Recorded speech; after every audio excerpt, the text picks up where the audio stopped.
સાહેબ હવે તો મને જરાય બિલકુલ તકલીફ નથી. રેડી ને? પગમાં જે ઝંઝણાતી થતી હતી, કમરમાં દુખાવો થતો હતો, પછવાડાના ભાગમાં પેઇન થતું હતું, બધામાં એકદમ સારું થઈ ગયું છે. હાવ એટલે હાવ સારું. મને જરાય અત્યારે પહેલા જેવું જ મને ફીલ થાય છે.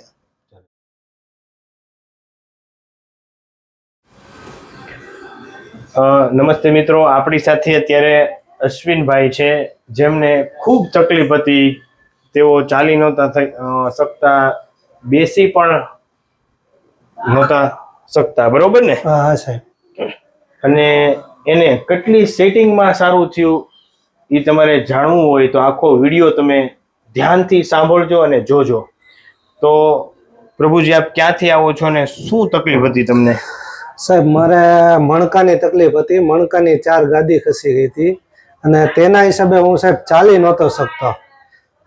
10 મીટર જેટલું, 5 કે 10 મીટર જેટલું ચાલુ ને એટલે મારે પગ આખો પકડાઈ જતો હતો અને સતત એટલો દુખાવો થતો હતો કે રહી ન શકાય, સહન ન થાય એવો દુખાવો.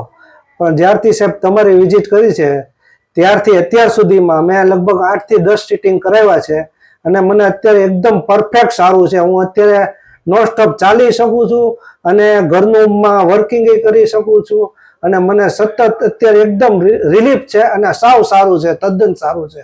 સાહેબની ટ્રીટમેન્ટ કર્યા પછી મને અત્યારે સાવ એટલે સાવ સારું છે. સરસ. તો મિત્રો, એનો MRI પણ આપણે જોઈશું. જે આપ જોઈ શકો છો તેમનો MRI. એને ખૂબ તકલીફ છે, શકો છો એને તકલીફ કેવી હતી તેને 3જા 4થા 5મા મણકામાં L3, L4, L5 ને S1 ખૂબ ગાદી દબાતી હતી, જે આપ જોઈ શકો છો. અને તકલીફ પણ બહુ જ હતી. તો મિત્રો, આપ જોઈ શકો છો આ અશ્વિનભાઈને કમરમાંથી L3, L4, L5 ને S1 આ ત્રણેય ગાદી એટલી બધી દબાતી હતી કે એને ઓપરેશન કરવાનું હતું, બરોબર ને? કે આપ આ જોઈ શકો છો એને આ નસ સાયટિકાની આખા પગમાં ઝંઝાટી આવતી, બેસવામાં તકલીફ થતી, ઊભા રહેવામાં તકલીફ થતી, ચાલવામાં તકલીફ, ચાલી નહોતા શકતા, ખૂબ તકલીફ હતી, બરોબર ને? હા સાહેબ, બહુ તકલીફ હતી.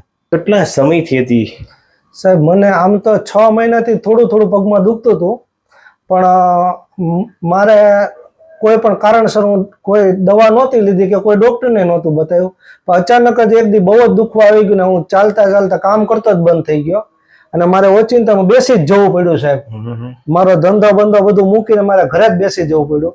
અને ત્યારબાદ મેં તમારી મુલાકાત લીધી અને તમારી મુલાકાત લીધી ને 10 વખત આવ્યો સાહેબ. મારું કાર્ડમાં લખેલું જ છે 10 વખત હું આવ્યો છે ને અત્યારે મને સાહેબ સાવ એટલે સાવ સારું છે. તમારો ખૂબ ખૂબ આભાર સાહેબ.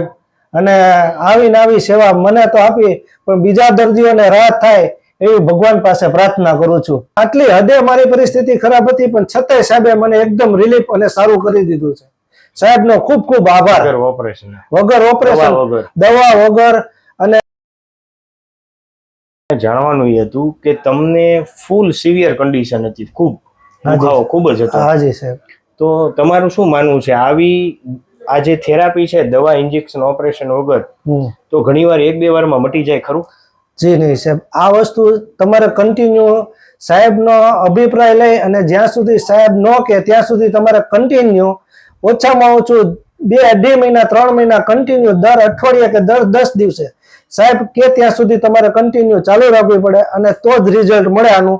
અને એનો મારું કાર્ડ છે અને એમાં મારા બધા પુરાવા છે કે તમે જોઈ શકો છો મેં કેટલા સિટિંગ કરાવ્યા અને એના ઉપરથી મને રાહત થઈ ગઈ છે અને એકદમ રાહત છે.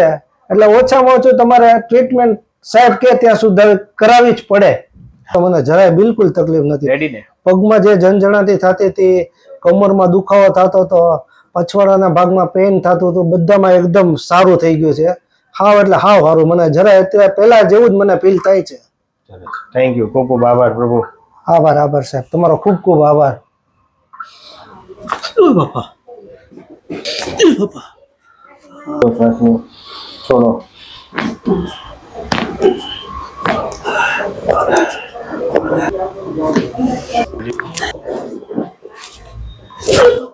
ફરી જવું.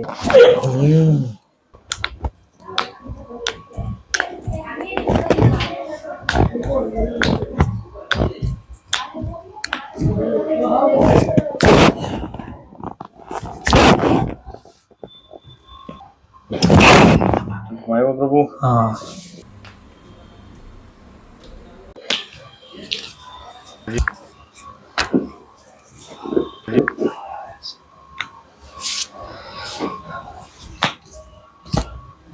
ખાલી આ કાનમાં સાહેબ છે ધાપડી થી અરે પણ ઈ કાન હરતો કરી દઉં કામ ઊંધો અંદર અવાજ જ આવે છે. તો આવે હવે રેડી ને?